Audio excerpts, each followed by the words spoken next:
it is. Yeah. Steve, thanks for coming on, man. Thank you. Steve Spin, you're the only one. I'm the only one that was on time, right? You're the only Steve Spin. I am. The only one that matters. Didn't always have that name either. What came before?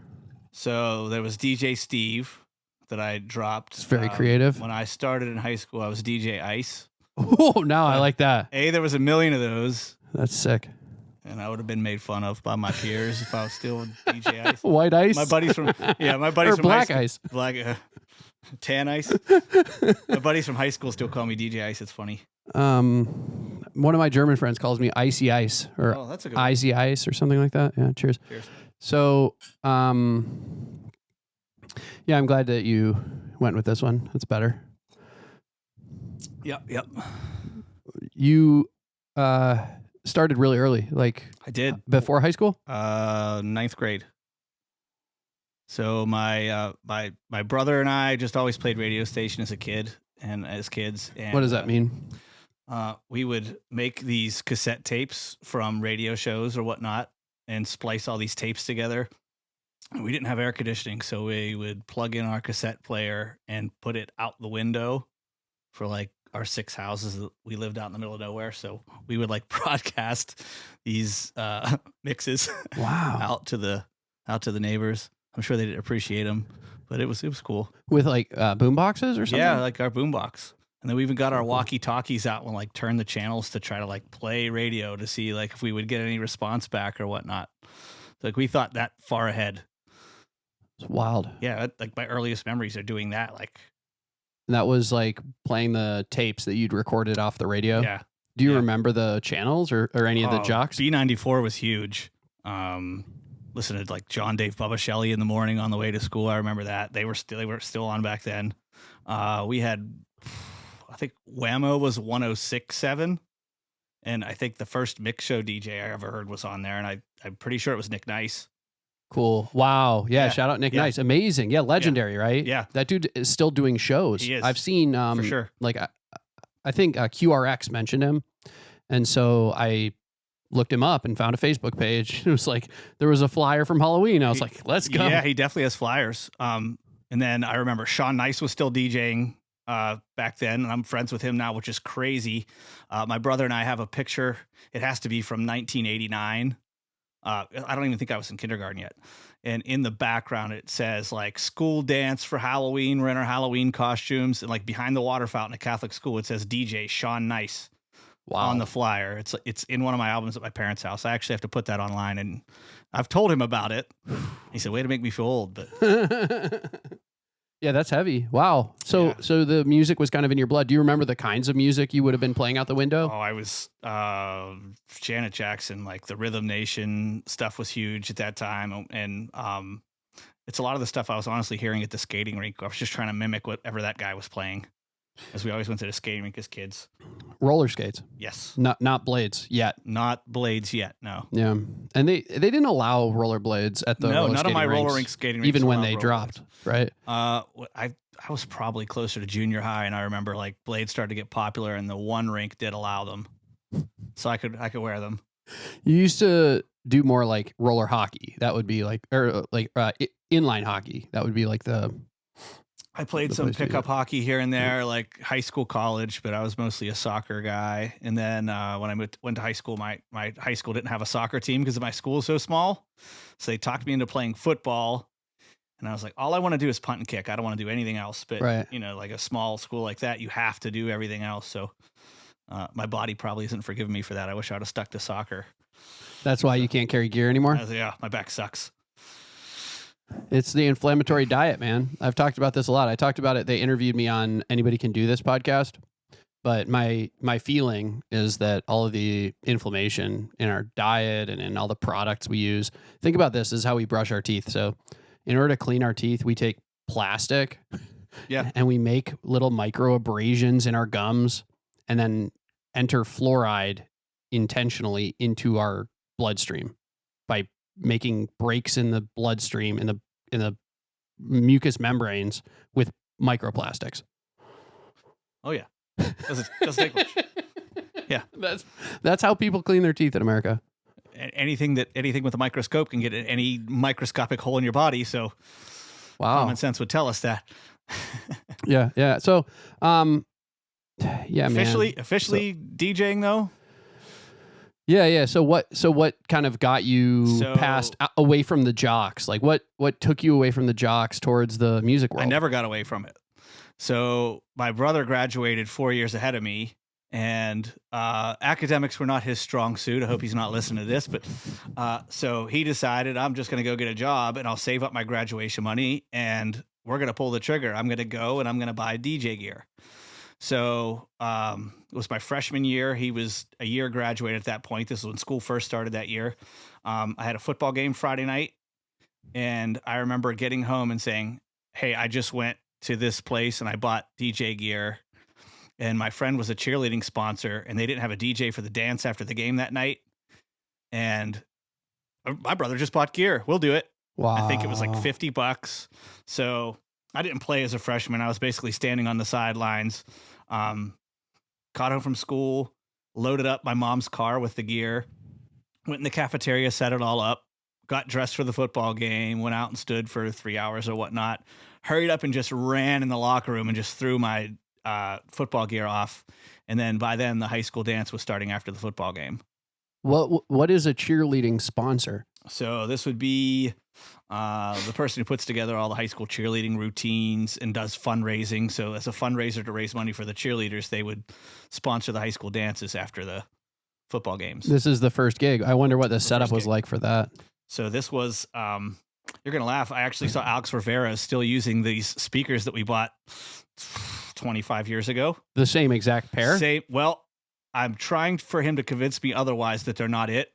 But I think another buddy of ours still has the old speakers, but they're the exact model. And wow. I don't know if anybody would stop them. They're these vinyl coated JBL 15-inch subs that you need to still plug into an amp. They're not self-powered or anything like that. Wow. They were heavy as hell. Yeah. Yeah, it was like a wooden vinyl covered cabinet. Do you remember blowing the breakers with those? We did not. No. I used to do that all the time though. When I would go do house parties and things and just like, flip it back over. When we used to like, so with these school dances, I was also an AV club. So I would borrow the school speakers and we would link all that together. So they were these big B-52 PV carpeted deals that I know they weighed like 90 pounds because it took two of us to carry one. So we would like carry these things like 3 floors down the school into the cafeteria like Friday afternoon before we DJ dance. What were your goals? Like why were you interested in playing music for people, or like what? I have no idea. That's like one thing I just always loved doing was like, I hear these songs I like and I'm like, okay, I just got to play this song somewhere. And my dad was a drummer growing up, but I didn't see a whole lot of it because by the time that he had us and we were old enough to remember, like he was selling his drum set and working in the coal mine. So like, I don't know that I've ever seen him drum. I've heard one of his records at one point, as he started when he was in high school too. So I don't know if it's just like hereditary that you have this just knack, and I just knew what songs sounded good together. If that makes sense. Yeah. Yeah. What mine did he work in? So he was at a mine called Maple Creek, which was somewhere between Washington and Allegheny County, like along the Monongahela River. Wild. Yeah.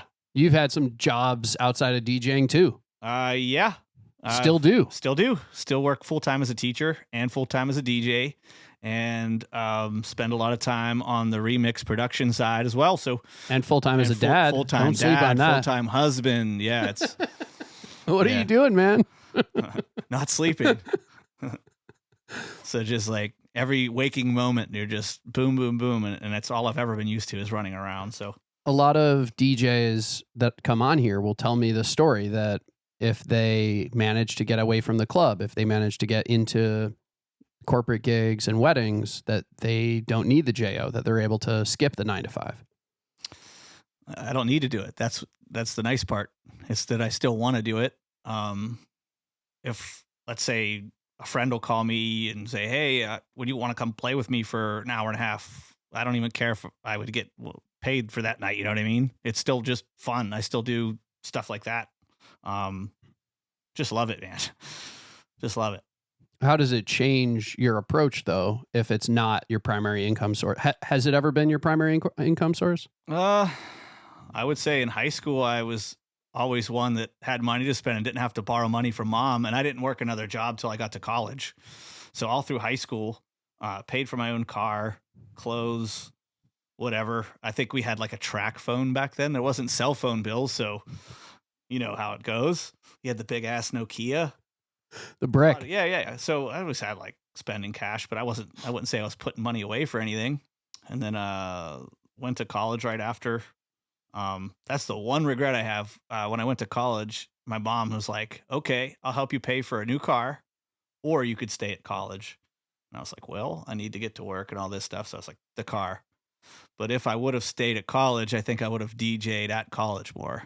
And that might have led to different things. But I would say it turned out all right. Oh, interesting. But, so yeah. you basically like got an associate's and then left college? No, Or- I never. No, I was, all my bachelor's, and then got hired a year and a half teaching right out of college. So I was still young. I was 22.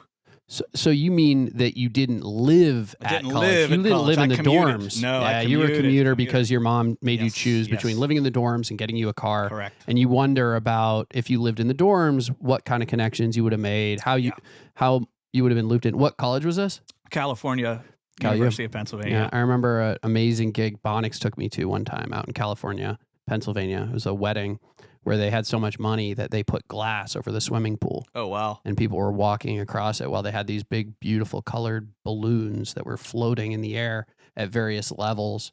They had sushi and Was this like right on the river? It wasn't the Nemacolin Castle like towards there, was it? I think it was a private residence, Okay. but the I do remember hearing the sound of the river a bit as Bonix played his first record, which was Kool and the Gang Summer Madness. Oh, that's a good choice. In the summer, California, Pennsylvania. Yeah. It's just starting to get like dark, and it's 6 p.m., 7 p.m., and you can just feel it drop just a couple degrees cooler. And when you're at that place, it doesn't feel like you forget you're in southwestern Pennsylvania for a minute, right? It felt like LA, man. It Yeah, was unbelievable. Like if it could have been John Muir Woods. And I just got back from LA this weekend. I flew back on the red eye Monday morning. Was that work or? Met my niece for the first time. Oh, nice. Yeah, my sibling Lane has a daughter Okay. who's about to turn 1 this month, and I'm like, it's time. Like, it was kind of like when I went to Europe. I was about to turn 30, and I'd never been to Paris, I'd never been to Berlin, and I'd never been to London. I was like, I'm just gonna go. Like, I don't fuck it. Like, I don't need people. I don't need anyone. All I need is a plane ticket, and I'm good. And this is the same kind of deal because like I didn't need a hotel. I have people. Like, Yeah. And I learned so much about so much. Like, first of all, I came back with this unbelievable sense of gratitude for Pittsburgh, for where I live. So we don't have homelessness. We don't have poverty. We don't have crime. We don't have congestion. We don't have traffic. Like, all of the things that are insane and unlivable and crazy about a big city, we just don't have any of them. Yeah. Like, this is an idyllic place to live. And no matter where you go, there's no better sight than when you pull through the Fort Pitt Tunnel and you see that city just bounce at you, right? Unbelievable. It's incredible. It's a city with a door, That skyline is just which incredible. I get to see every morning. Yeah. How blessed. No, I mean, honestly, it's not my favorite part of my commute. When I'm driving towards Oakland and I cut along the Mon and the sun, if you can see a little bit of the sun rise as it's kind of like bouncing off the Monongahela, just as I'm getting into Oakland along 376, that's my favorite part of the commute. I've seen the sun rise on the way out of the city before for many years when I used to, you're a single guy and you're hanging out we used to hang out with the security guys till like 4 a.m, just drinking beers, and no one would care. Like, everybody was at the bar or club cleaning up. And that's something I think has gone away too. Everybody like wants to turn the lights on at 10 till 2 and go home. 10 years ago in the city, it wasn't like that. Like, the whole staff just like, it was like a big family, and like those people I still talk to today. Yeah, It's a little different. I'm trying to think about those like barroom nights, Matrix nights, like my real like club going days, which would have been 2007 to 2010 or something. with Strobe at Firehouse, Bonix at Barroom, maybe Dave at various spots. But like, I usually took off before too, to be honest. I mean, I usually had somewhere to be, Oh, I always did too. And I lived an hour and 10 minutes south of here at that point. So, But don't you think that would have been a bigger impact on like which way your career went than whether or not you stayed at college or not? maybe. If I started up, you're asking if I started in the city earlier. Yeah, like moving to Shady Side, moving downtown, moving to the East End, like never had any interest. I never minded that drive. It gives me time to like either listen to new music or I listened to a lot of Howard Stern after he moved to Sirius in 2006. So, and it was on demand. So I always, that's my time to listen to whatever I was listening to. You appreciate a little. I never minded that commute at all. Totally. I have a 25-minute commute, like to downtown now. So, it doesn't seem that bad to me. Money. Yeah.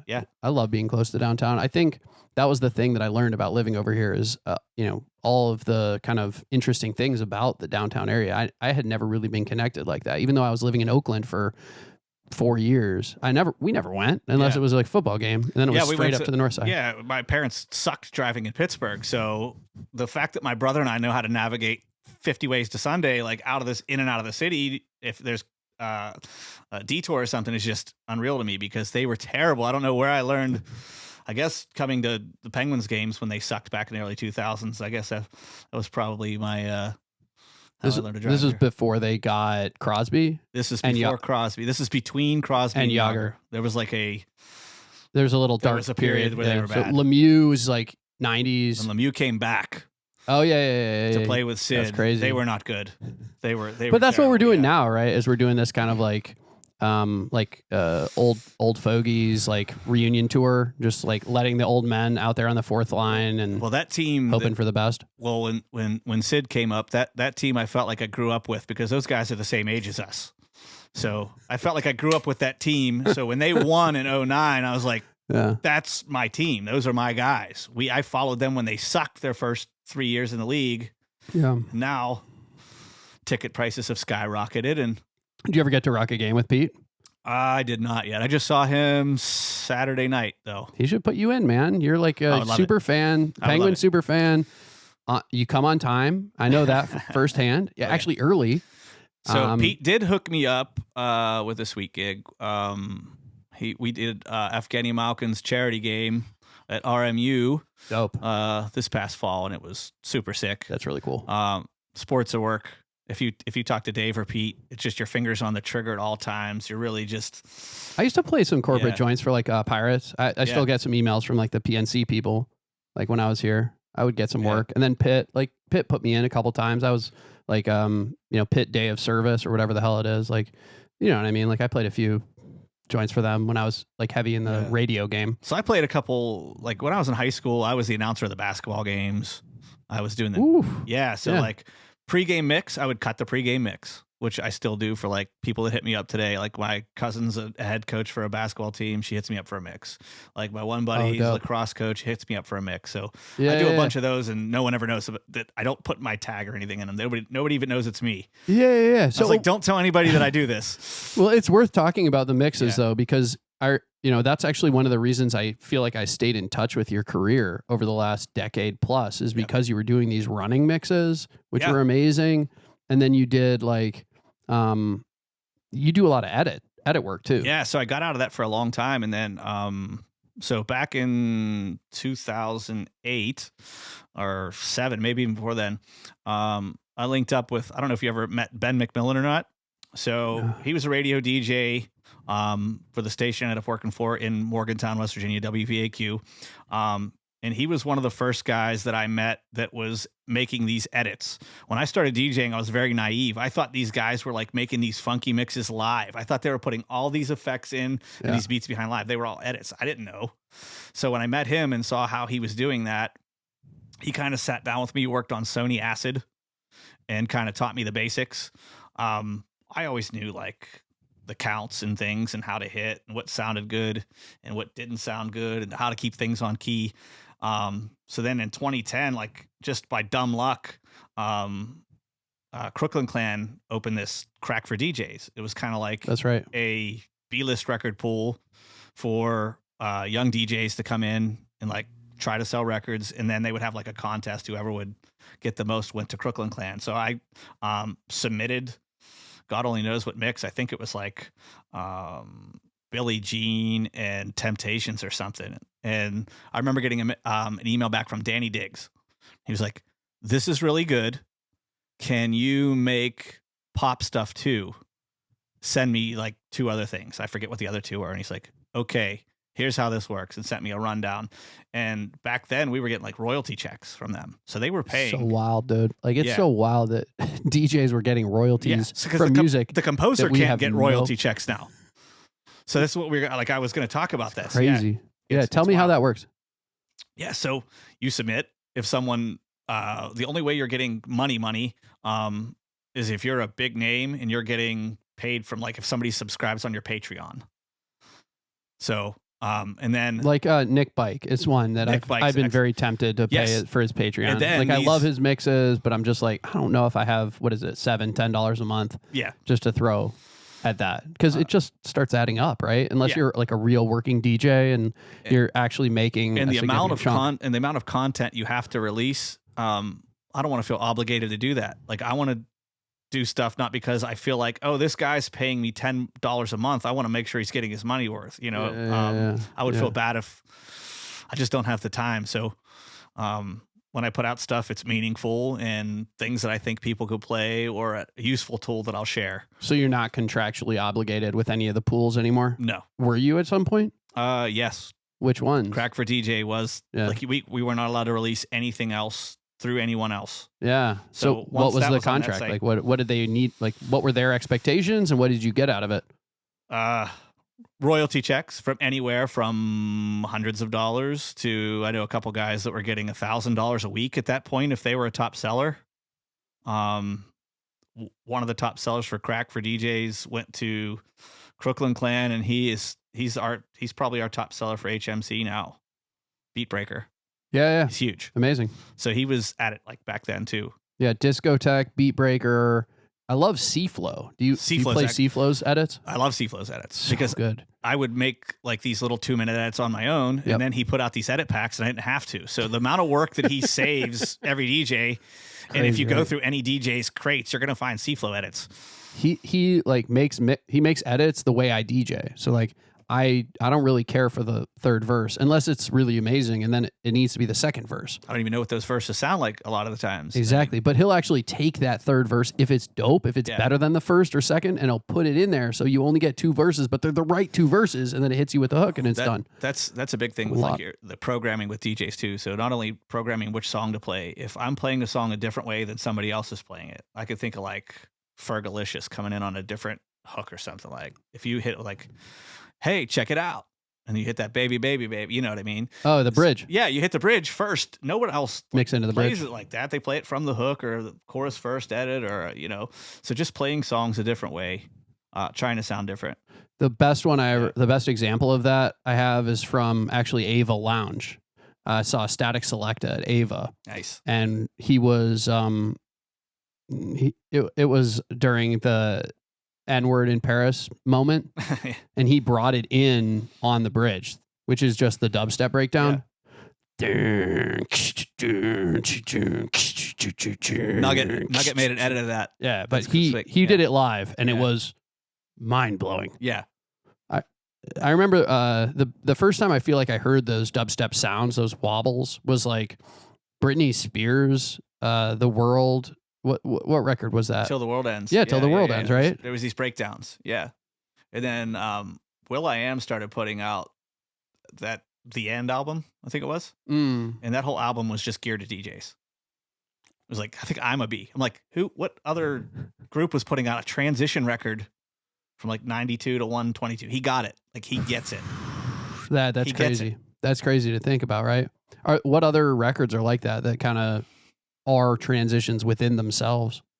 There's a few. I'm thinking about one like Aretha Franklin record I have a bunch of copies. Put me on the spot. It's like raindrops or windows or some shit. But yeah, I'll put it in the notes. But yeah, there's a Cool. few of them in there.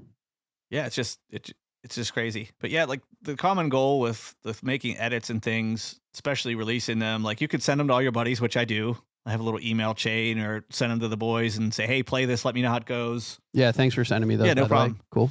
Yeah, Appreciate so it. like Some jams. I don't want to travel all the time, but I do want to travel a little bit. So Sending them sharing to the right. those edits, sending them to the right people. The right people will eventually hear them I if think they're good. Yeah, I think mailing lists. Like, I want to do it the way Seaflow does it. I want like Yeah. a really strong mailing list with, even if it's just 100 people that actually read my email. Yeah. I don't care if it's 1,000. It doesn't need to be. It doesn't need to be 10,000. Just like 100 amazing emails. We're just so trained though to have this immediate feedback. So when you're sending these sending these mail chains, you're not getting that. So Dude, you're I just sitting do. waiting. It's crazy. I got it today. I put out a Yeah, newsletter today and got 4 responses Yeah. within an hour. Hey, this is dope. Thanks for writing. Hey, like actual real Yeah. responses. Way more feedback than I get on Yeah. Instagram. It's wild. So to me, it's actually gone the other direction. Like, we're going away from this totally impersonal thing where we have no control, where the algorithm determines what kind of feedback we get, where we get shadow banned for not posting a selfie every day and putting it up on the damn timeline. And we're going to this we control it place, which is Discord, which is Patreon, like you mentioned, Yes. email newsletters, and oftentimes Dropbox. And like, that's where I feel like things are going. It's like we're going back in time because I remember like dudes on the Hollow board. If you're ever on there, like Of course, white yeah. folks get drunk. These Bloghouse, Amazing. which is why I still love Bloghouse. I just Yeah, had to do a did you mix of do that did too. you do the Yeah. Bloghouse mix? Just had Yeah. to do a Bloghouse. Yeah, that mix. was great. I've man. wanted to do it forever. Reminded me a lot. Was Uffy on there? There's a lot of yeah, those. there was just all And that. Lady Crooker, Gaga. the Crookers and Fred Falk, and I think I put a couple of fashions mixes on there that I loved. Who was the dude, the rapper who used to hang with those guys? It's like at Pace Hollywood? Rock, Spank Rock. Spank Rock. Yeah. Mickey amazing. Avalon. Put a pussy on me. Put a pussy on me. Yeah, Amazing. So many records. and they're back. Like you could play this right now, and they'll hit. Oh, dude, could you imagine my dick? Yeah. Mickey Avalon right now? Yeah.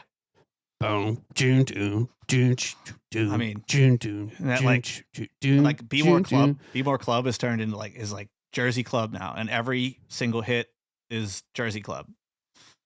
Like the place, Meaning, like, you feel like the sound of pop music right now sounds the like sound Jersey of- Club? The sound of hip hop and pop music is turning into Jersey Club. Nicki Minaj, what everybody was dropping, that everybody, which samples that everybody move your feet. I can't think, not Cassius. Man, put me on the spot. Anyway, she samples this early 2000s dance track. It's what everybody was dropping at midnight this year. It's now a Whoa. Jersey Club record. I don't know this one, but Yeah. I know I Want to Which is Rock. crazy, yeah. I mean, that's a good example. Da Baby, Shake right? Something. Like all these songs are just like these 150 just bangers where people just jump. I think Jump Up is the sound of electronic music right now. So Hardstyle and Jump Up have become the sound of electronic music. So for hip hop, the equivalent, like we already had our trap moment where Yeah. it was like, super slow. And now we want something fast too, right? I think this is going to be a big year for hip hop, actually. It can't get any worse than it was last year. I don't think one song made wasn't last year? Was Yeah, it 2020? not a single number one Was it hip-hop 2022 single. or 2023? Well, I can't even keep all track. we need is Kanye to drop Vultures and we're good. Let's go. Never happening. You don't think it's going to drop? I think a lot of people you think think that's he's going to Yandy us? I think a lot of people He think can't that's a fake. Yandy us. I think that a lot of people think that's a fake AI album. I don't think people think it's real. Oh, we heard snippets, man. There were Yeah, like yeah. 3-4 snippets. Yeah, I could put out a snippet too, like and say it's Kanye. No, it was Kanye standing in front of Yes Jules playing snippets off the album with Ty Dolla I Sign. got you. He even got a tattoo. He got the money sign, like the dollar sign So with it's the hold- yen sign. What would hold you back? What do you wait on? Do you wait for a sound to change? No, his thing has always been like because of his mental illness, because of his like bipolar. I think it never quite sounds right. So he'll continually release newer versions. Like he's always tinkering with it until the release date, and even after the release date, he'll put out newer versions of it.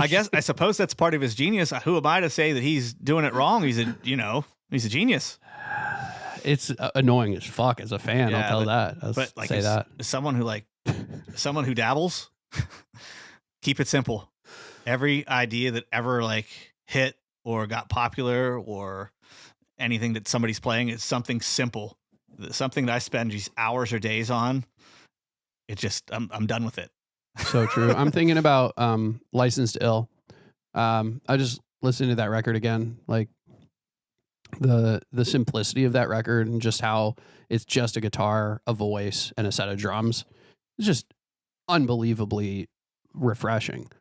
And then I listen to music from all the different people that send me their shit that are trying to blow up. And it's like, you layered 4 different drums, like you layered 4 different guitars, 4 different vocals, and I can't even tell what I'm hearing right now. I mean, it's just noise. Yeah. Well, everybody's listening to it through a pair of AirPods, so it doesn't matter. But when you visualize these, if you're lucky, the when you MacBook speakers. Like, so when you visualize these songs, like if I loaded a song from Licensed to Ill and I'm looking at a waveform, which is basically a seismograph, it's just flat. And if you just open any song in the past 10 years, there's just peaks and valleys, and some of them are just one straight. Yeah, it's a sausage block. Yeah, that's the compression, the over compression, which is taking place. Yeah, limiting in compression. But speaking of beasties, have you heard Joey Valance and Bray? So these 2 kids, and Nugget actually put me onto them. They went to Penn State. And I want to say they're from New York, but they're putting out these Beastie Boys style records, and just super dope. Incredible. I love it. There's a couple British guys who I like. I can't remember their name, but I'll put it in the notes. Who are like old British dudes who rap on Instagram. Nice. I'm a pretty big fan. Yeah? Yeah, they get fancy with it. What do you teach, man? Tell me about, I want to talk about all the different like JOs, like the 9 to 5s. Yeah, so like everything I've seemed to have done in my life has led to stuff that happens now. So like the school I teach at, before I even thought about being a teacher, they were hiring me to DJ their dances, and like the kids that went to that school, it was like a neighboring district to where I went to high school. They were like hiring me to play their Sweet 16s like when I was in high school. So wild. I was getting paid from that district before I was even thought about teaching for there. So I teach 5th graders, science, social studies, and then I have a 6th grade AV club where I get to like teach some audio. So I get to share that with them. Oh, cool. And then do a morning news segment with them, some video editing, things like that. Amazing. So for like a small single A school, it's unheard of. So these kids, like, they're growing up with this secondhand now. So I get them in front of the green screen, tell them like how to troubleshoot mics. I do need to teach them to rap chords though, so I don't have to do that. So I just take my bag in like at the end of season, and so I was just thinking about how good DJs are at rapping their Christmas lights. I hate it. Listen, I got home from I was DJing out of town. I got home and my wife had the Christmas lights up this year. I was like, thank you, God. I remember pulling to the house. It was night and the lights were on. It was great. You didn't do your own lights this year? I did not do my own lights this year. I did help through the tree because it was heavy ass tree and I got to carry it out of storage. But yeah. You do fake too? Fake, yeah. Yeah, we're fake treers. I think we're in the process of like kind of looking for another spot. So maybe the next house. You're gonna do Shady Side, right? Lawrenceville? No, we're probably gonna stay. No, we're probably gonna stay in the same area we are in now. I know. I'm kind of like South Hills. I know. You're trying to talk me into it. You're not coming. I'm not coming. You don't like it. I love visiting, and I also like leaving. I'm close enough where I can get there and back, and I'm far enough away where it's quiet and no one bugs me. So it's incredible. The quiet out here, like I've never lived anywhere where it's so quiet while I sleep. It's unbelievable. If you have a set of blackout curtains and you can just live somewhere like this where it's silent. Well, before a kid, I was a big daytime napper. So and now she's done napping at age 6. So I'm done napping, other than like if I have to work on a Friday night, I get home from school and I do try to lay down for a couple hours, but that works. Do you have turntables for them in the AV club? I do not yet. That's on my list. I just got the studio last year. Oh, dope. All right. You get them a controller, right? That's what everybody uses now. I have extra techs around the house. Yeah. I would take in a stack of vinyls I don't care about and let them dabble. They don't want to do that with needles. Come on. It's back in. They love it. These kids are buying records at Target. These kids are buying vinyl. Taylor brought it back. Yeah, it's huge. She saved the vinyl industry. Kanye saved her career, and she saved the vinyl industry. Yeah. I like Taylor Swift. I don't mind. I've been to a couple concerts. Wow. Been to a couple concerts. No beer line. No men's bathroom line. You should tell my wife. She'll be really impressed to hear about it. I interviewed this guy named Sykes. He actually runs probably the biggest music podcast in Pittsburgh. And he has a DJ company with 20 employees. Wow. Throwing parties all across the country. He has like between 4 and 6 parties every weekend. That's crazy. How do you manage that from one spot? Do you have... Because they're all high school and college DJs. Got you.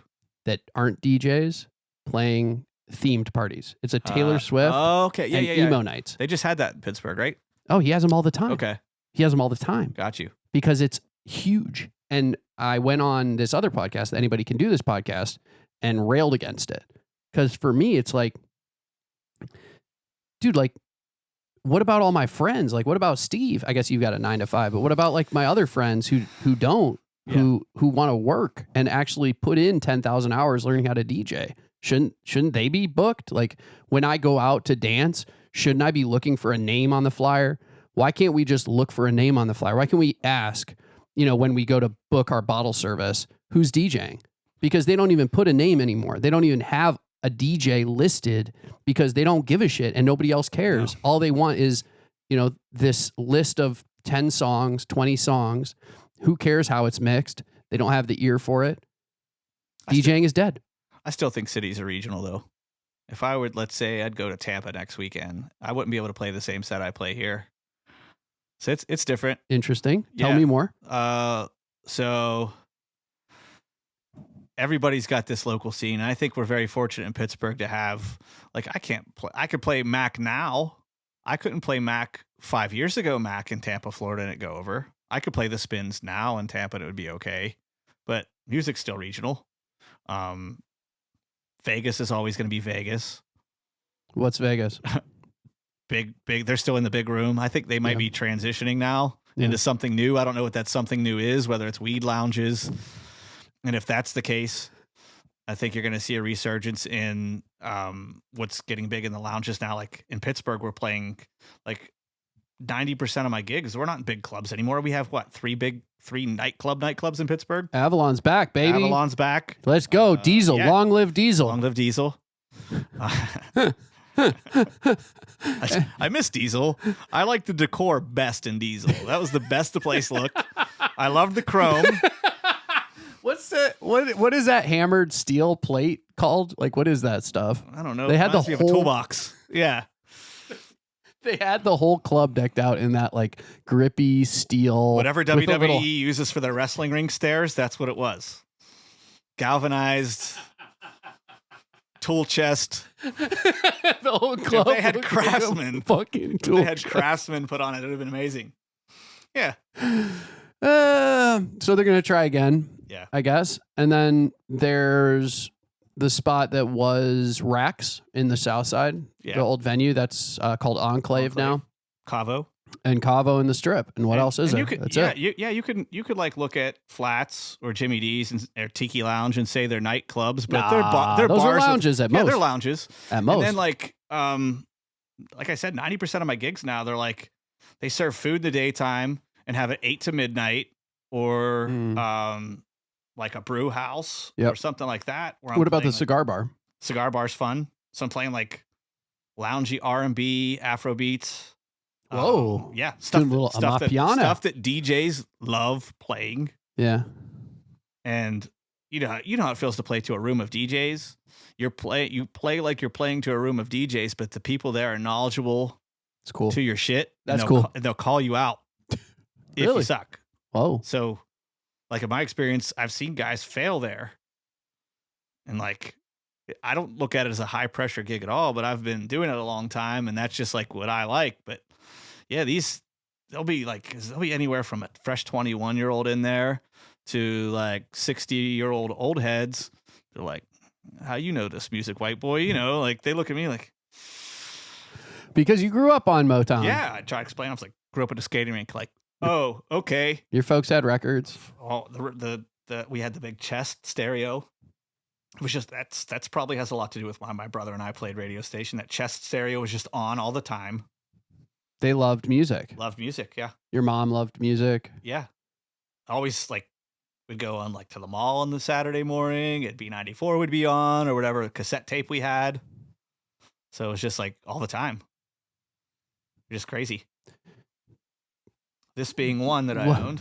What do you think the biggest, like, what were the like your biggest DJ moments if you had to pick some of the kind of like top, wins or most exciting or?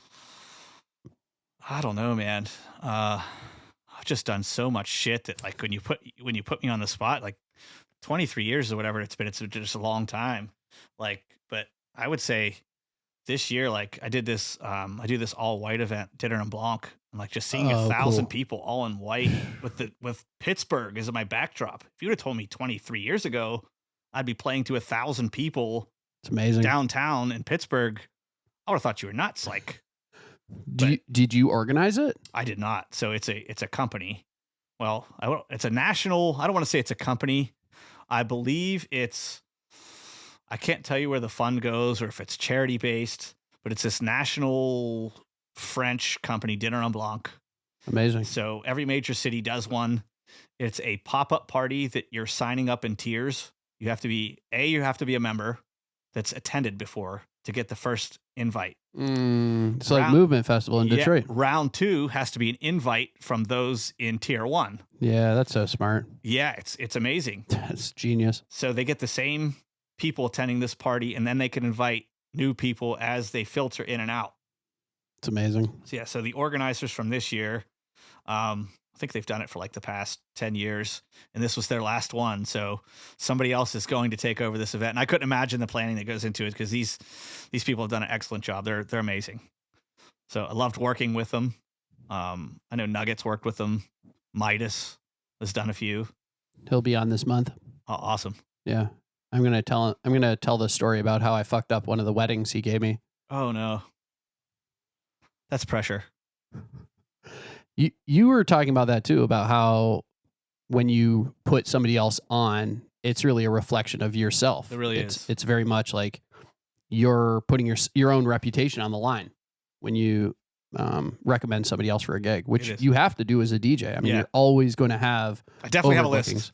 Right. I definitely have a list. Like, yeah. You're going to have at least 3 people that you're sending gigs to routinely, and it reflects. I mean, it's a huge reflection of yourself. Yeah, and there's a way different scale of trusting someone with someone's wedding than trusting someone with a nightclub or a lounge for 3 hours. Absolutely. Yeah. You can get away with a lot more at a lounge. It's like 2 reputations on the line in one for booking someone else. So it's just so tough to trust someone to stick in that position. So definitely crazy. It was bad, bro. I'll tell the story now. It was a Halloween wedding, and I didn't have like my main backup hard drive. I just had kind of like the music on my computer. Yeah. And I didn't have Thriller. Oh, that was a must-have. This is before like you can download on the spot. No, there's limited to no Wi-Fi. Like it wasn't an option. I got you. Yikes. It could have been worse. I thought you were gonna say like I didn't punch the bride in the face. I thought maybe like the music shut off at their first dance, or like you downloaded something off of Napster and an F-bomb dropped in the middle of the song. Nah, it wasn't that bad. I think my other mistake was I planned on setting up on the ground level, like with everybody else, but I actually ended up setting up on the stage. So it was really hard for people to kind of like connect with me and see me. How do you feel about stages? There's still wedding venues that no matter how many times we meet with the bride and say, okay, I've played there before, here's the recommended setup. And then you talk to them the week of, and they'll have the cookie table closer to the dance floor than you are. And you're like back tucked in this corner away, which, I mean, they're not renting external sound. You're bringing your, whatever they paid for 2 speakers in there because they book one thing. And so you don't have enough sound to move to the dance floor. I wouldn't mind having a monitor if I'm away. Like, yeah, my music could do the talking. I would be just fine. I don't need to be seen. Yeah. But that's the time I came up to like DJing. We were tucked back in a corner, like the booth and Tiki Lounge in Pittsburgh right now. You're staring at the wall up on this crow's nest away from everybody. You can't even see the dance floor from where you are. You talking about on Southside? Yeah. It is up top, but it looks down on that little crazy ship's deck dance floor. You would think it does. It does not. I was just in there. So you were probably there for like a Two-Step Tuesday. Yeah. They set up a table. Oh, on word. the weekend, Okay, on the okay, weekends, okay. there's a dedicated booth. So they have people sitting where that table was for Two-Step, and you're in a dedicated booth staring at the wall. Wow. So when they built that, this was like in the day where you'd have the dual CD player carrying in like this carpeted, like, I don't know, 19-inch rack mixer, you know. So TJ, the DJ, was the DJ there. Shit. Shout out TJ, he's the every DJ. bit of 6'5". Yeah. So he had no trouble seeing over the dance floor. But like, I'm 5'10" on a good day. Sometimes you can do like a video feed where like, So Flats has that where I'm watching downstairs till they open the upstairs. Everywhere else, does do that. But you could actually like build your own. So, just like one piece of DJ gear would be like a little USB light where you're shining it onto the setup because they don't provide enough light, which is like pretty common. I don't know if that's part of your gig bag. Yes. No light. Another thing would be like a little GoPro or kind of like little external camera, and you could point it down at the dance floor, and then you could have like a little feed in the corner. I don't know how happy Serato would be about that though. Probably not. I would probably run it through an iPad or phone or through the GoPro app if I were to do that. Yes, iPad would be money. Do you have an iPad in the bag? I don't. That seems like a lot of shit to carry around for like a 3-hour club gig. It's not even worth it. Just hope they don't. I want the bare minimum, and I want to not be robbed walking back to my car on Carson Street. That'd be great. Man, I was supposed to have Red on last week. Yeah, I was supposed to have Red on last week. Yeah, that's crazy what happened to him. That's nuts. You mentioned that Southside changed on that. I should name the interview that I heard of yours. So is Steve Roszak? Rozak with the kind of like the Polish thing. The pit, the something pit. Yeah. And you mentioned that the Southside changed, and you gave the year of 2013, which I thought was fascinating. There was a couple events that I remember distinctly happening. There started to be like violence out in the street. So, and these weren't nightlife people. These were like kids congregating in the street that weren't going to bars, and they weren't moving anybody. So if you'd bump somebody, oh, you bumped my girl, or you looking at my girl, and then shots ring out. So they blamed it on the nightlife. So when that happened, they hit up the fire marshal, and if you were one person over, they were fining you for every person you were over fire code. They would then they would install like fire doors in the alleys that opened one way. So they hit these bars with all these code violations, basically. Tell me about the fire doors. You're saying, what do you mean by that? So fire doors supposed to open outward. The buildings were so old, like the fire doors would either open in or be locked, and you couldn't pull them. Like just things like that. Oh, but what you're saying is that they were finding it was things. Onious. It was an excessive tax on the venues that they would have to install new everything things in order to comply. And it ended up closing down venues. Like they were venues closing down venues, and people weren't dealing with it. So if they were, you couldn't make enough. Here's what was basically happening. If your venue was over, not only were they fining you, if it was 12:15, you would pay to cover to get in. Okay, you're over 30 people. You're closed the rest of the night. Everybody out. So people wouldn't go back. They would think it's the venue's fault, which basically it is. But this is what was happening. And then there was a second event, which I didn't mind at all because I hate cigarette smoke, but people were allowed to smoke in Allegheny County in bars back then. Yeah. That's when they got rid of cigarette smoking, and that phased out a whole generation. So it was like a 2-for-1 punch. Yeah. And I just started seeing places right after that. Boom, boom, boom, close or change over. Wow. Yeah, I remember there was a hybrid rule, like a hybrid law, where if you sold a certain percentage or less of food, that you could still smoke. But that was a thing for a while. I don't even think that's a thing anymore. I guess once 2013 hit, no more cigarettes in indoors anywhere. Yeah, it was like 2012, other than somewhere around there. I guess, how do the cigar bars get around it? I don't know. I guess there's a difference between cigar smoke and cigarette smoke. And believe it or not, like when I work at the cigar lounge, anyone who's smoking a cigarette, they ask to put it out. No. You're not allowed to smoke cigarettes. No in there. way. So it's that might be part of the law too. So if you're open as a cigar lounge, you're allowed to smoke cigars, but not cigarettes. That's not possible. It There's is. no possible way. I have no idea. I don't know the law. I would love to know it, but I'm telling you, I've been to 2 of them, and I've played at one of them, and both places I've seen people light up cigarettes, and it's immediately, hey, put that out. You can't Have it even outside. vape at the Goldmark. Even a vape Yeah. is shut down, and that makes sense, right? Because for the security, there's no way to tell if it's Nah, vape smoke or regular smoke, etc. Yeah, I think that's probably the gist between that. Yeah. Yeah. You just need to make sure that things are safe. You don't want the place to burn down while everybody's inside. Yeah. And I hate cold weather, so I would never take up smoking because I don't want to have to go outside to smoke. Hate it. Why do you still live here? Good question. Yeah, it's tough. Like The worst winters, It's- really, truly. I mean, coming back from LA, like I said, I got all this gratitude for Pittsburgh, but I Yeah. also had this incredible feeling of I need sun. Like I need to be somewhere. Yeah. Like this climate vibes with me so much more. I hate Yeah. the word vibe, but as far as like being here, the weather's the only part about it I really hate. Right. Like our family's here. Yeah. Easy. Like wife and I want to go out. Hey mom, can you come over for a couple hours? It's It's pretty just huge. so easy. Hey, we're going on vacation. My brother, can you watch the dog? Like just, I'll watch your dog, bro. oh You yeah. want to move to Florida? Yeah. Kicked it around. I love visiting Florida. I'd kick it around. I was like, do I Mad wanna do- Mike made it work, right? Yeah. Actually be down by him a couple weeks. He's like kind of in that on the west coast there on the Gulf side. Yeah, Yeah, so yeah, I he's more definitely Tampa, did. right? I definitely did get up with him. I actually knew Mike.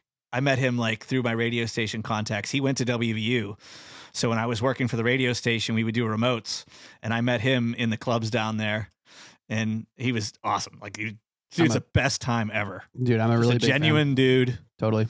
I think he had a podcast too, like way back in the day that he brought me on. Yeah, Really, like he's done a lot of very shit. early. Yeah. Crazy energy. Yeah. Tell me about how you think about DJ mixes and edits and what you use to make them. Like each one, kind of like what's the technology and kind of what goes into it. So if I am doing a live mix, I'm recording that straight through Serato, and sometimes I'll put it into like just software like either Serato Studio or Acid, and I'll bump up the sound a little bit or add some drops here and there. So if I'm advertising for like a live mix that I've done somewhere, I just put out a live brunch mix. Dope. That was live. That That's was me that was at mixing Red or Blue Sky. Sally Ann's, yeah, Sally Ann's. Oh, Sally Ann's, there in you the downtown, yeah. But you've played the I played Yacht Blue Rock Sky too, right? Yeah, Yacht Rock was fun, dude. Yeah. Shout out Kat. Yeah, Amazing. Cat's amazing. Dope. Yeah, Cat's great. I think you bring her up on every podcast. I want to play that show. Have you interviewed to. Cat? No, I think you have to have Cat on. I think it'd be cool. I mean, She has some stories. I'm sure she does, man. I've had great conversations with her. Like my real like first time going out in Pittsburgh, I ran into her. She introduced me to Kev Reason. Yeah. Yeah. Like, I'm sure there's amazing. people like all around that support like DJs in general all around the city, but she's like number one on the list. Fly Moma Bug and Yeah. Lil Lucy Analog and are with- my number with- 1 and 2. The thing is, like, with not following around to be a groupie, she's in it for the right reasons. She started a party this year. She has a couple. I think she does a soul skate party with Yeah. Phil. Yeah. And the samples. I want to play them all. I want to play Yeah. the sample one. I want to play Yacht Rock. I'm like, this is cool. Yeah. So as far as live mixes, those are live. If I want to cut a mixtape, there'll be elements of it live, scratches live, transitions live, and then I'll do it one of two ways. I'll make the edits or have the edits that someone else has made, mix them live, and then chop them down. I use all Serato Studio now for all that. Oh, interesting. So the main thing I like about it, everything's mixed in key without touching it, unless you have to like adjust every now and then a cappella or instrumental's a little off, but you got to go by ear. Everything's done through there, and it uses your Serato library. I've never used iTunes or anything to sort my music. So your Serato library, all your crates are there. That's what you're using, like to bring in all your sounds, like all your edits and things like that. And then as far as edits, I've made like my best shit just with a pair of headphones on a laptop, just sitting. I'm like, okay, this is a simple little thing. I'm going to plug this in right now and I can do it from anywhere. Totally. Like, yeah. so Yeah. And you can yeah. fine tune it with monitors or whatever. Yeah, if you want to absolutely. get the bass right. If you want to like make sure it's- so like before that, Sony Acid is what I came up on. So my like early remixes and edits I was making on Acid, the software, not the drug. Although I'm sure it would have sounded somewhat like the Beatles, you know. And then once the pandemic hit and Serato Studio came out, I know everyone else was using Ableton, and I'm like, you know what? I really like that's what jumped out at me, like using your Serato crates. So I got to learn that over the pandemic and made a couple edits, played them on streams. Like I was doing a wine night for a while, Wine Wednesday, played a couple on there, and people were like, what is this? Like, where did you get this? So then like I got the contacts for some record pools and I just sent it out. And I think the first one that hit, I did Jay-Z Song Cry. And that made a couple different record pools. Like I even saw it floating around online. I was like, okay, I have something here. So then just started boom, boom, boom from there. And just like I said, when I want to do it, I'll do it. When I have an idea, I'll plug it in. And I try to double check that no one else has done the idea yet. So like, cool. Yeah, like last night I sat down and put together something really cool that I don't know if you've heard. Tyler Water, huge like Afrobeats pop song that's out now, R&B. Just a great song. And I mixed it with Love by Keisha Cole. And I was like, oh, this sounds kind of cool. So I like probably got maybe a third of the way done. I'm like, okay, I'm going to search around like on YouTube and see if anyone's done this yet. Sure enough, first video come up. I'm like, this dude's just sitting there. He's like on Serato stems, like, I'm going to play Keisha Cole. Boom. And then had Tyler Water behind him. I was like, shit, just wasted an hour and a half.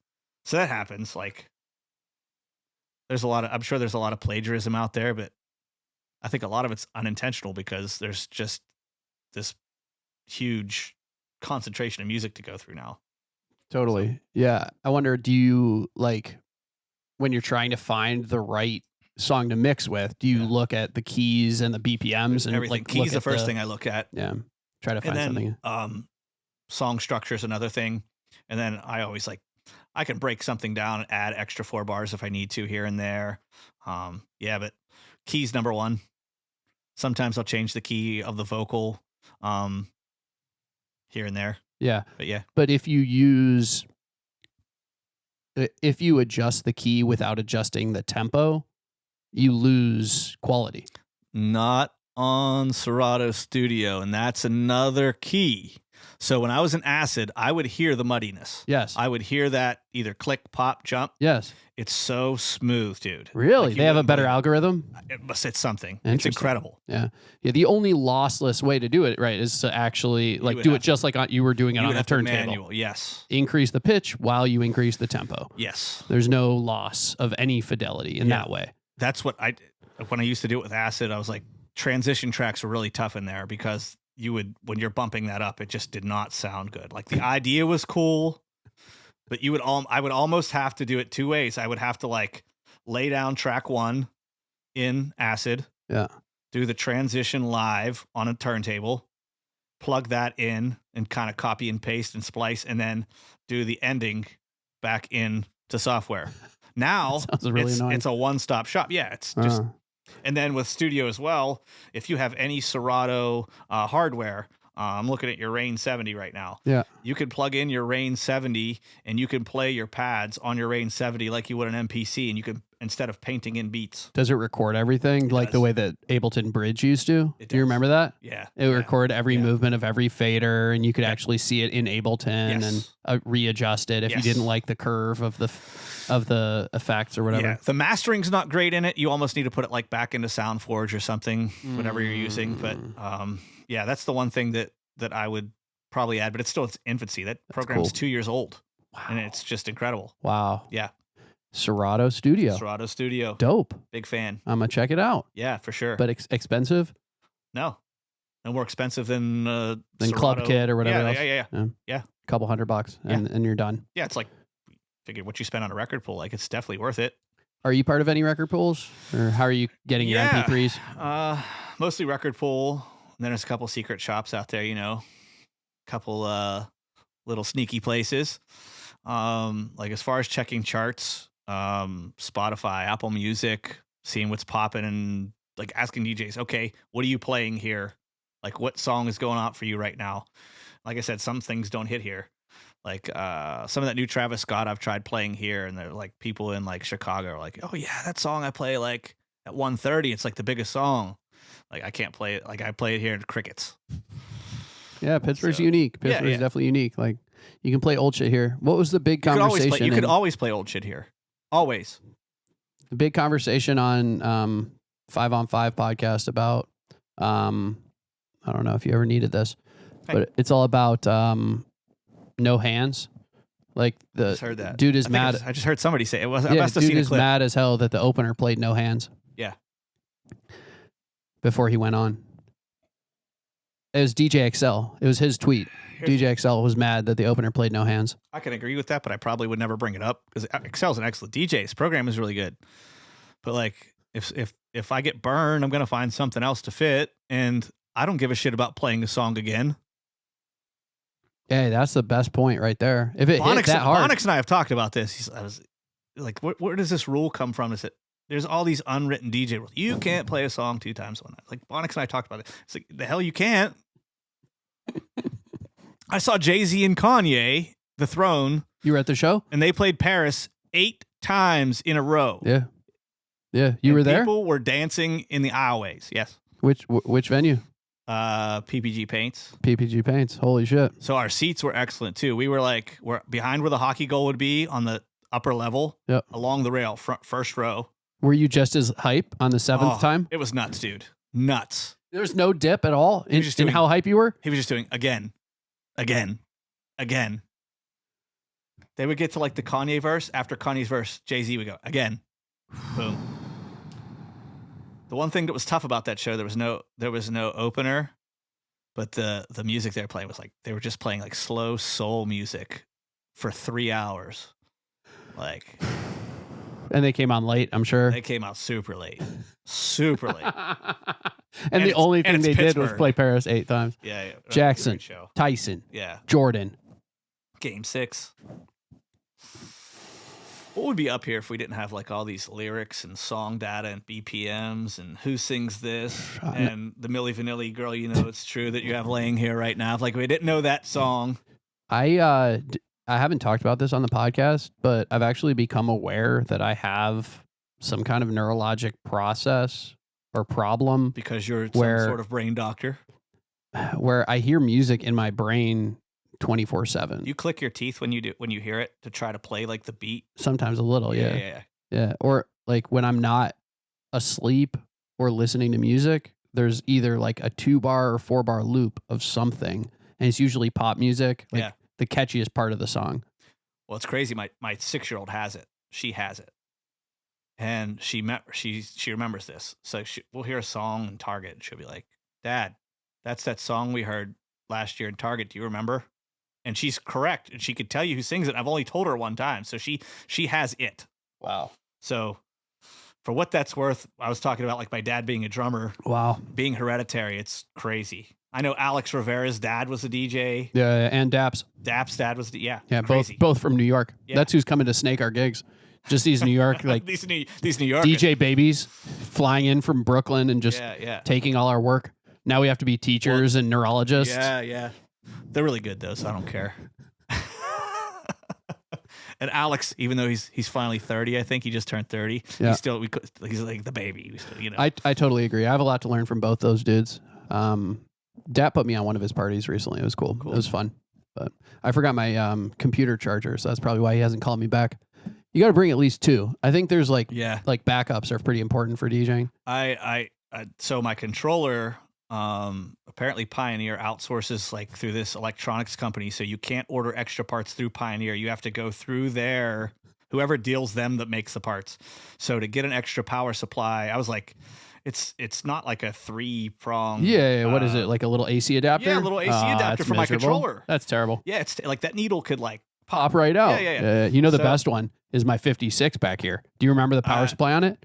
I had the 57 and that was different, right? The 56 is a 56 fucking phone jack, bro. Oh, It's a literal phone jack. No, it isn't. It is, and it's so sick. You know, phones are powered. Yeah.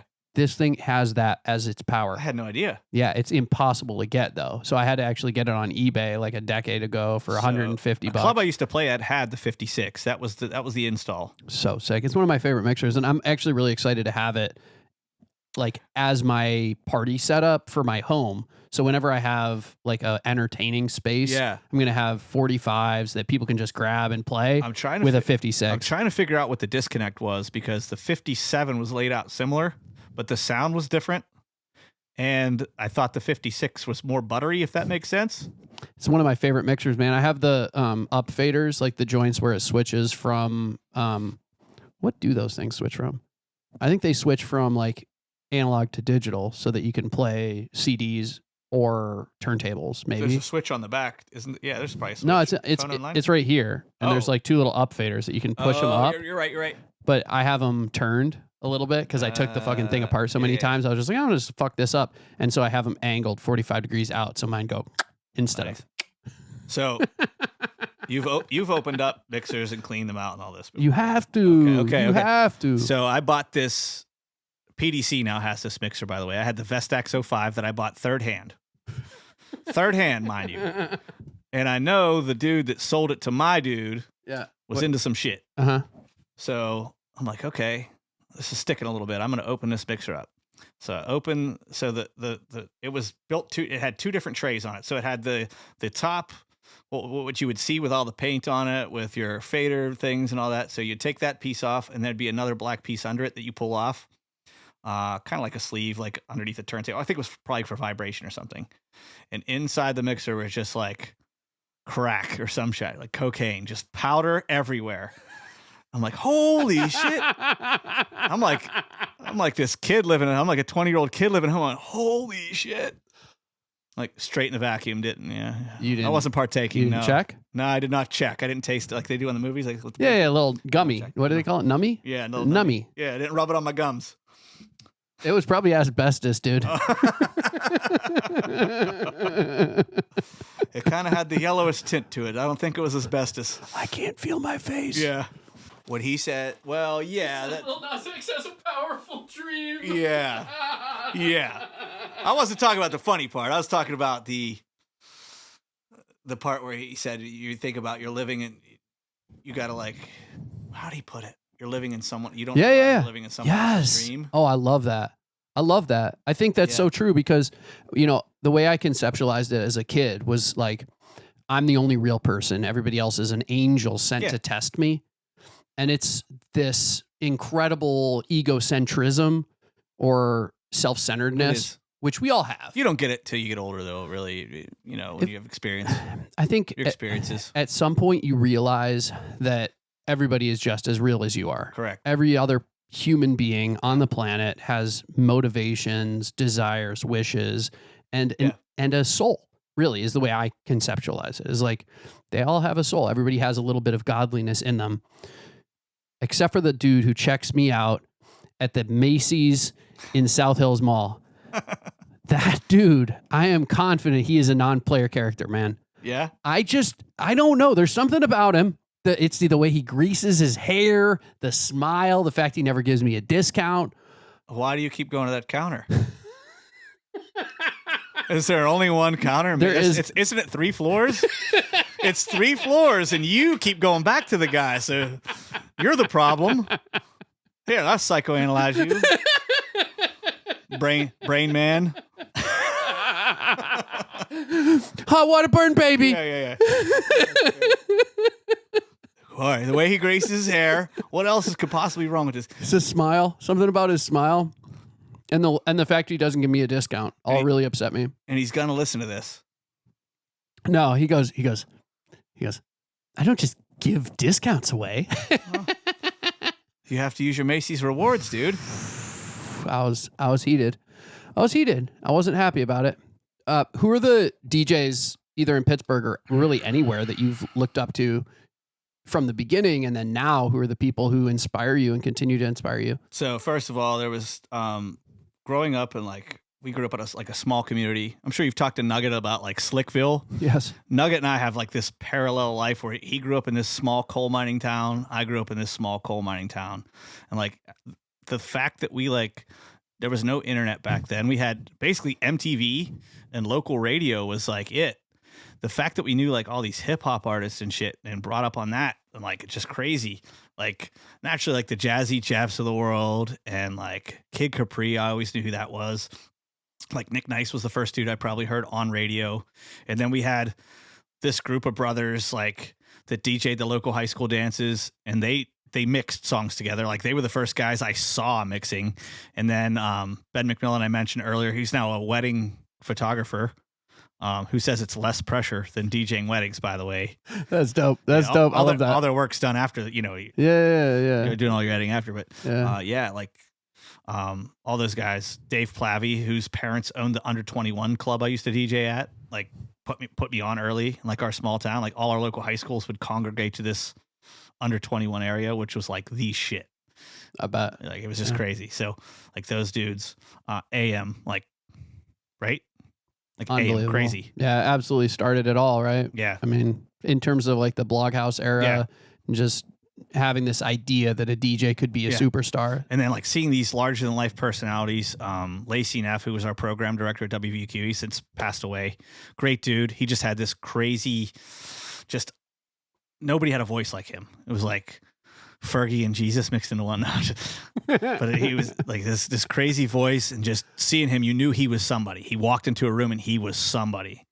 And like just knowing like now, like you're on the same level as these dudes, like, and everybody's so down to earth. Like I think we're pretty fortunate in Pittsburgh to have like not only these, we're very good DJs here, and a lot of them fly under the radar, and most people have never even heard of them. Like you said about not putting names on the flyer. Like these dudes are rocking parties. You don't even know who they are. I mean, we know because we're in the mix, but the average person doesn't. Like it's crazy. Totally. Yeah. I mean, it's wild to live in a city with Selecta, Nugget, and then Bonix now coming back like once or twice a month. Yeah, it's great. Like I just saw him by accident like 3 times in the past 6 months, and it's been like, it's like, holy shit, dude, I've not seen you this much in the last 4 years. It's nice. We're just so fortunate. Yeah. Yeah. I think there's also a little bit of a lack of upward mobility when you're talking about like the AMs, the people that were like actual rock stars. Where would you go if you were here and you wanted to do that? If you really wanted to start playing 5,000 venue clubs every kind of, every weekend or something like that? There's only a couple ways to do that now. It's like the putting out mixes and getting noticed, putting out edits and getting noticed, or being on a reality show. Right? So like, but that's really not what I'm in for, and don't necessarily want that attention. Like as a DJ, you know that you can rock the party. It'd take you a couple hours, like come down off that high when you get home. But if like you're walking around and no one really knows who you are, you don't get bothered. So you go from like being like the center of all this attention to no one knowing who you are. And you're like, come home and you're like, all right, family's in bed. I got to like take 3 hours and just turn myself off from this craziness that just happened, especially like on a great night. It just takes a while to come down. You ever drive home in silence? No, but I don't listen to music ever. It's always like Stern or comedy or podcasts. Yeah, I don't really listen to music in the car. Definitely, like after you kill the gig, you're like, I already did that. Like it's time to get away from the noise. Yeah. And just kind of. Yeah, and it's crazy, like perception of how you do at a gig and perception of what a crowd thinks of you sometimes. Because there's times where I've thought of like, oh man, I bombed that. Like, okay, train wrecked that one by accident, missed this cue point. And like the bartenders or security and even like patrons go, dude, that was the best I've ever heard you play. Like it'd be crazy tonight. Like, so just perception of someone not in the know next to someone in the know is just wild. I'll know. But yeah, play. I always have this philosophy, play like you don't know who's there. Oh, absolutely. No, that's so true for bands, for anyone in art at all. You have no idea who's out there. You have no idea. And in Pittsburgh, we're playing like on a Saturday night, you're playing a 4-hour set. We don't have openers here. So you're playing 2 hours. There might be 3 people in the place. There might be 10 people downstairs if you're playing an upstairs joint. You just never know who's there. So you can't just fudge up. I don't put on a mix and like call it a day for 2 hours till it gets busy. Totally. Yeah, don't phone it in. What other advice would you have for up-and-comers? Do it the right way. Go out and hear other DJs play and support other people's nights. Ask for advice. These dudes sometimes are like afraid to like approach. Like, can you imagine, like, we know Nugget pretty well, who's the nicest person and human being ever. Like, there was a time I was scared to even like go up to the booth and talk to him. Like, there's just those times. Like, don't be scared to go up and ask for advice. Do your homework. Not while they're DJing though. No, not while they're DJing. I'm saying like hang out after. If they put you on, don't leave. Stick around. Like, I can't tell you who these dudes were because they're not DJs anymore. But there was times we had openers. They would bring in a crowd. I can think of one time, and it was a huge night. I was playing at Nugget and Andy's spot, Scenario, and it was the night of a fashion show. So I knew there were like celebs coming in. So they had booked like this. There was a contest where they offered like these college kids. I was like, hey, okay, you won this contest. You're going to come in and open. So these dudes came in and they're just playing like the biggest club bangers, like right at 10 p.m. And they brought in two VIP booths. So the kids are spending money. Right. So like it's 11:15, 11:30. I'm like, okay, guys, I'm going to plug in here. And they had their controller. So I'm like plugging in turntables like while they're playing. I'm like, okay, guys, I'm going to jump on in 15 minutes. So like 11:45 hits and the place is getting packed. I was like, all right, guys, last song. Like, no, we're playing to midnight. Oh, Jesus. And I went, what? They're like, no, he told us we're on to midnight. I went, no, I'm playing next. I'm playing right now. Like, then they like ignored me. So I had two options. I could have pissed Nugget off in a full crowd and pulled their USB and just been in silence for like whatever. Yeah. Or just let them do it. So, let me guess what you did. So here's what I let them do it. So here's what happens. So the place is fine. I jump on, hit whatever. It's good for like 2 songs. They brought, let's say, 40 people. All 40 of those people, once they took their controller out, followed them out the front door. You would have thought a charter bus came in. Like, they just didn't know any better. These kids did not know, like, okay, I'm going to stick around and see the headliner play. They had no clue. Like, no etiquette. Yeah. No, hey, you need a drink? None of that. So, like, maybe you should have let them keep rocking. I was thinking about this with my buddy. And Marcus. I have zero ego. Like, it's not even about that. It's Of course. I was rocking with my dude Marcus Harris. I used to DJ for a lot of different bands. I was part of MH The Verb, his band. That's really fun. We tour around. Yeah, it's fun. And Basic Sickness is the other one. I think he released a new song today. Shout out Basic. So I was at this out in the middle of a field somewhere. You know, one of those gigs, maybe in Iowa, who knows.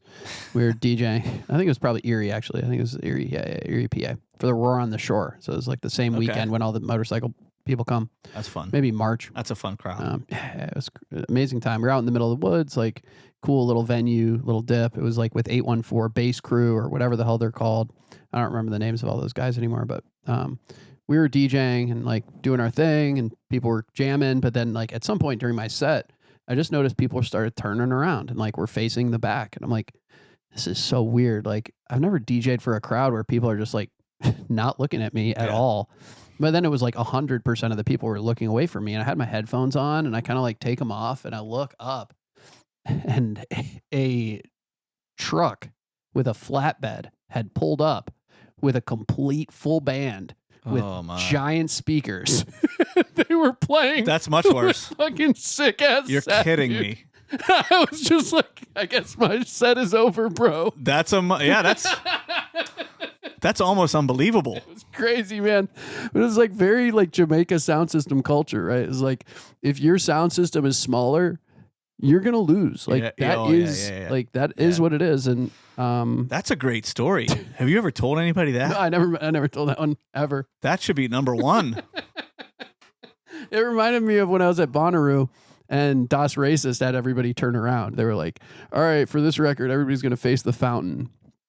I saw the Bonnaroo lineup today. It was not impressive. Like no hip hop really. I didn't even look at it yet. It was just like, you know, all electronic music and rock. And for me, I don't want to hang out with those people all weekend. I want to mix. Like I want some hip hop, some house music. Anyway, this has been really fun, man. Yeah. Thanks so much for coming on. Thank you for having me. Let's get a picture. Any advice for people who want to get involved and hear your music and follow you? Yeah, check djstevespin.com. I got mixes everywhere there is to have mixes. Hit me up on Instagram at djstevespin. Let's. All right, brother. Go. Let's go to bed. Night. Bye.